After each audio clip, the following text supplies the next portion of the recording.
Hey, I'm Pitter, and this is my breakdown of Quickmarch Trio from Bahamut phase in UCoB. Bahamut's phase begins with 7th Umbral Era, which you'll need a tank LB to survive. It'll knock you back, and then it'll pulsate damage, so heal through it. He'll then use Flare Breath, which there is no cast bar for.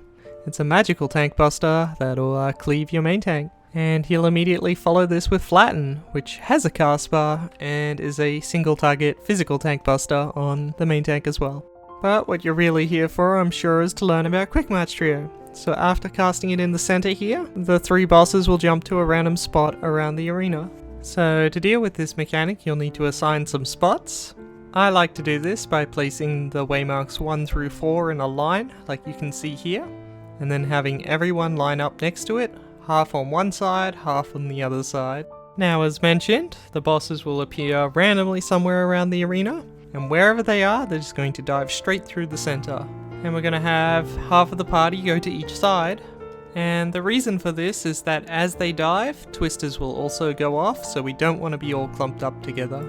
Use the cast bar on your enemy list to tell when the twisters are going to go off, as it occurs at the exact same time as the dive. Next is Mega Flare, which has 3 components to it. The first is that it'll leave 4 puddles on the ground that will kill you if you stand in them. Secondly, it'll randomly hit 4 players with just unavoidable AoE, so the healers will need to spot heal this. And everyone in the party will have to make sure to stay spread, and it is a good idea to drop those AoEs on the outside of the arena to keep the center safe. Finally, the last component to Mega Flare is these markers that you see around these players here.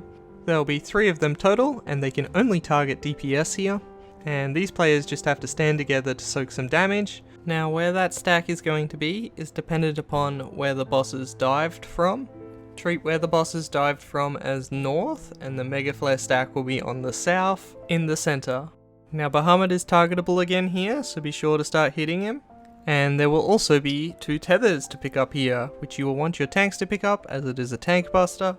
And they'll want to stand on the east and the west of the boss's hitbox, again treating where the dive came from as the north, and that's where they'll take these tethers.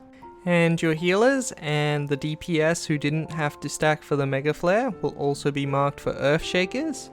This is a large conal cleave that'll kill them if they overlap, but it is okay for the tanks to eat these here. So we're going to have the healers on the far east and west, again relative to where the dive came from, to take these, and then the DPS with the Earthshaker will be in the north.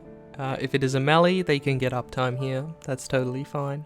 And if everything is done correctly, it should look something like this. We have the Mega Flare stack on the south, which will consist of 3 DPS, your 2 healers on the far east and the west to take their Earthshakers, and the tanks on the boss's hitbox in the east and the west to take the tethers, and then a single DPS in the north. They don't necessarily have to be in the far north, they can be on the hitbox, but in the north somewhere to take their Earthshaker.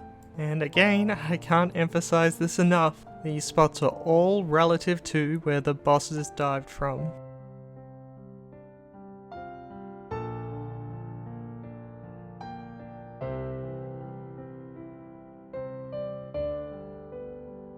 Now I'll show you another POV real quick, this time from the DPS with the Earthshaker, and I'll let it play through in its entirety without stopping.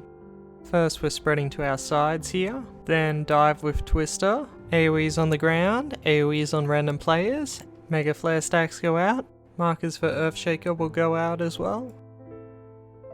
Tanks pick up their tethers, healers go to the far east and west, and everyone else is in their positions, and it should resolve correctly. And I've moved out of the way to avoid that flare breath. And that's Quickmarch Trio. All that's left is a Flatten before the boss goes into his next trio. Thank you so much for watching!